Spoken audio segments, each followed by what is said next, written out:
হারুনুর রশিদের শাসনকালে বাগদাদে আলী নামে এক বণিক বাস করত। সারা জীবন পরিশ্রম করে সে অনেক টাকা সঞ্চয় করেছিল। তার অনেক দিনের শখ পবিত্র হজ করার।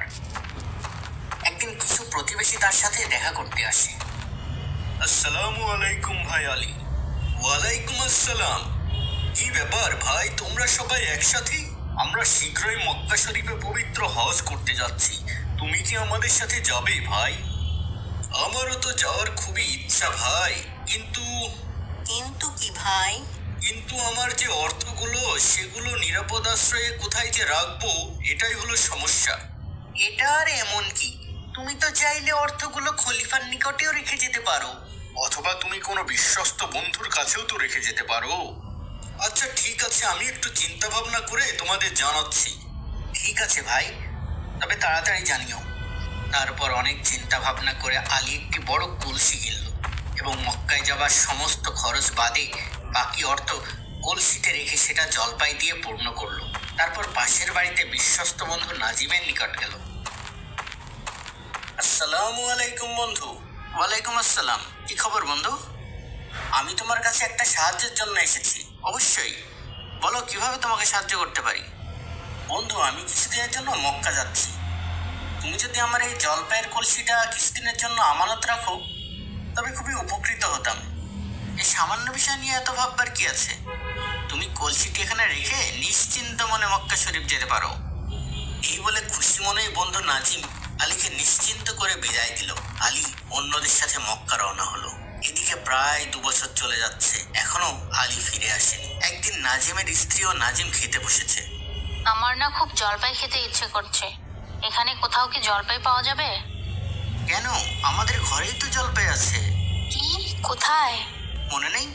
সেই যে বন্ধু আলী এক কলসি জলপাই রেখে গেছে, তা থেকে কয়েকটা নিয়ে নিলেই তো হয়। না না, কি দরকার পরের আমানতের জিনিসে হাত দেওয়ার? তুমি বরং বাজার থেকেই কিনে আনো। 2 বছর হয়ে গেছে আলী গেছে, এখনো তার কোনো খোঁজ পাওয়া যায়নি। জীবিত আছে কিনা কে জানে। এগুলো খরচ করে নতুন জলপাই এনে না হয় কলসিতে ভরে রাখলেই হবে। এই কথা শুনে স্ত্রী আর অমত করলো না। নাজিম তখন ভাড়ার ঘরে প্রবেশ করলো এবং কলসির মুখ খুলে জলপাইগুলো দেখলো। আহা, সবগুলো জলপাই পচে গেছে। দেখি নিচের দিকে 2-1টা ভালো আছে কিনা। তারপর সে কলসিটি উপর করে ঢেলে ফেললো আর অবাক হয়ে গেল। আরে এ কি, জলপাই কোথায়? এ যে রাশি রাশি সোনার মোহর। তাহলে জলপাইয়ের নিচে সোনার মোহর রেখেছিল আলী। বাহ, ভালোই হলো। এখন এই সব মোহর আমার হয়ে গেল। আমার কাছে জলপাই আমানত দিয়ে গেছে সে, মোহর তো আর দেয়নি। তারপর নাজিম খুশি মনে সমস্ত মোহর তার সিন্ধুকে তুলে রেখে দিল। এরপর বাজার থেকে 1 ঝুড়ি টাটকা জলপাই কিনে নিয়ে এসে কলসিতে ভরে রাখলো। কিছুদিন পর আলী মক্কা থেকে ফিরে এলো এবং এসে বন্ধুর বাড়িতে গেল। আসসালামু আলাইকুম বন্ধু নাজিম।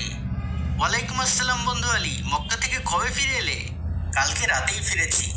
এসো এসো, খাওয়া দাওয়া করবে, এসো। তারপর আলী বন্ধুর বাড়িতে খাওয়ার শেষে বন্ধুর নিকট থেকে কলসিটি চেয়ে বাড়ি নিয়ে চলে এলো। বাড়ি গিয়ে আলী দেখলো যে কলসিতে একটিও মোহর নেই। উপর থেকে নিচ পর্যন্ত শুধুই টাটকা জলপাইয়ে ভর্তি। আল্লাহ, আমার মোহর গেল কোথায়? নিশ্চয়ই বন্ধু নাজিম কলসির সব মোহর চুরি করেছে। বিষণ্ণ মনে আলী আবার নাজিমের কাছে ফিরে গেল এবং মোহরগুলো ফিরিয়ে দেওয়ার জন্য অনুরোধ করলো। নাজিম বিস্ময়ের ভান করে বলল, সে কি, তুমি আমার কাছে জলপাই রেখে গেলে, এখন মোহর চাচ্ছ, বিষয় কি? আলী তখন বন্ধুর নিকট পুরো ঘটনা খুলে বলল এবং মোহরগুলো ফিরিয়ে দেওয়ার জন্য বারবার তাকে অনুরোধ করলো। কিন্তু কিছুতেই কিছু হলো না। বহু অনুনয় বিনয় করা সত্ত্বেও মোহরগুলো ফিরিয়ে দিতে নাজিম রাজি হলো না। অগত্যা আলী কাজীর দরবারে গিয়ে নালিশ জানালো। কাজীর তলবে নাজিম বিচারালয়ে হাজির হলো। কাজী তাকে প্রশ্ন করলেন, তুমি আলীর গচ্ছিত কলসিটি ফিরিয়ে দিলে, ওর ভিতরের মোহরগুলো দিচ্ছ না কেন? হুজুর, ও আমার কাছে এক কলসি জলপাই গচ্ছিত রেখেছিল, তা তো পেয়েছেই। আমি তো কলসির মুখ খুলিনি, কি করে জানবো ওতে কি ছিল? আলী, তুমি যদি প্রমাণ দিতে পারো যে তোমার কলসিতে জলপাইয়ের নিচে মোহর রেখেছিলে, তবে অবশ্যই তা পাবে। কিন্তু আলী কিভাবে প্রমাণ করবে যে জলপাইয়ের নিচে মোহর রেখেছিল? তা তো সে আর আল্লাহ ছাড়া কেউ জানে না। কিছুদিনের মধ্যে সারা বাগদাদে এই ঘটনার কথা ছড়িয়ে পড়ল। একদিন খলিফা নিজ অভ্যাস মতো উজিরের সাথে বেড়াতে বের হয়েছিলেন। সেদিন ছিল পূর্ণিমা রাত। জ্যোৎস্নার আলোয় চারিদিকে আলোকিত হয়ে উঠেছিল। খলিফা ঘুরতে ঘুরতে দেখলেন এক স্থানে কতগুলো বালক চাঁদের আলোয় বসে খেলা করছে। কৌতূহলী খলিফা সেখানে দাঁড়ালেন। বালকদের মধ্যে একজন বলল, ভাই চলো আজ আমরা আলী ও নাজিমের বিচার খেলি। ঠিক আছে, তাহলে আমি সাজবো আলী, আর আমি হব নাজিম, আর আমি হচ্ছে কাজী। ঠিক আছে? আলী সাজা বালকটি একটি ভাঙ্গা কলসি দেখিয়ে বলল, আর এটাই ধরো আমার জলপাইয়ের কলসি। তাহলে বিচার শুরু হচ্ছে। আলী, নালিশ কর। আমার বন্ধু নাজিমের কাছে জলপাইয়ের কলসি আমানত রেখেছিলাম, যার ভিতরে সোনার মোহর ছিল, কিন্তু সে মোহর চুরি করে শুধুমাত্র জলপাই ফেরত দিয়েছে। নাজিম, সামনে আসো। আলী যেটি বলেছে তা কি সত্য? হুজুর, জলপাইয়ের কথা সত্য, তবে মোহরের কথা মিথ্যা। আচ্ছা, কদিন আগে কলসিটি দিয়েছিল? তা প্রায় 2 বছর হবে। বেশ, তখন কলসিটি কি এই জলপাই ছিল? হ্যাঁ হুজুর, ছিল, কিন্তু আমি তা শুইনি। কাজী তখন একজন বালককে বলল, যাও তো একজন জলপাই ব্যবসায়ীকে ডেকে নিয়ে এসো। তখন একজন বালক জলপাই ব্যবসায়ী সেজে কাজীর সামনে এসে দাঁড়ালো। হুজুর, আমি একজন জলপাই ব্যবসায়ী।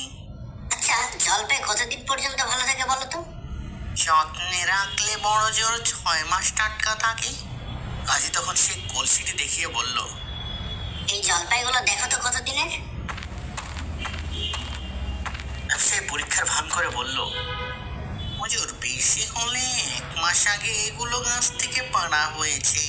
কাজী তখন নাজিমকে বলল, সবই তো শুনলে, তুমি ভীষণ মিথ্যাবাদী। নিশ্চয়ই তুমি কলসির ভিতরের মোহরগুলো নিয়ে নতুন জলপাই দিয়ে কলসিটি ভর্তি করে রেখেছিলে। অতএব এখনই আলীর মোহরগুলো ফিরিয়ে দাও, অন্যথায় তোমায় বন্দি করব। নাজিম তখন সব স্বীকার করে আলীর মোহরগুলো ফিরিয়ে দিল। বালকের বিচার ক্ষমতা দেখে খলিফা ও উজির বিস্মিত হলেন। খলিফা বালকদের বললেন, বালকেরা, তোমরা আগামী দিন আমার বিচারালয়ে গিয়ে আলী ও নাজিমের বিচারটি করবে। ঠিক আছে? বালকেরা আনন্দিত মনে রাজি হলো। পরদিন সকালে বালকদের বিচার দেখতে বিচারালয়ে অনেক মানুষের ভিড় হলো। খলিফা আলী ও নাজিমকে তার দরবারে ডাকলেন এবং সে বালকদেরও নিয়ে এলেন। যথা নিয়মে সে বালক কাজীর আসনে বসে বিচার করতে আরম্ভ করলো এবং গত রাতের মতোই সে সঠিকভাবে বিচার করে নাজিমকে দোষী সাব্যস্ত করলো। তখন নাজিম বাধ্য হয়ে তার সকল অপরাধ স্বীকার করলো। আমার ভুল হয়ে গেছে হুজুর, আমাকে ক্ষমা করে দিন, আমি এক্ষুনি আলীর মোহরগুলো ফিরিয়ে দিচ্ছি। দরবার সদ্য সব মানুষ তখন সেই বালকের প্রশংসা করতে লাগলো। খলিফা তখন খুশি হয়ে সেই বালকের শিক্ষার দায়িত্ব নিলেন এবং বড় হলে তাকে কাজীর পদ প্রদান করে পুরস্কৃত করলেন। কেমন লাগলো আজকের গল্পটি কমেন্ট করে জানান।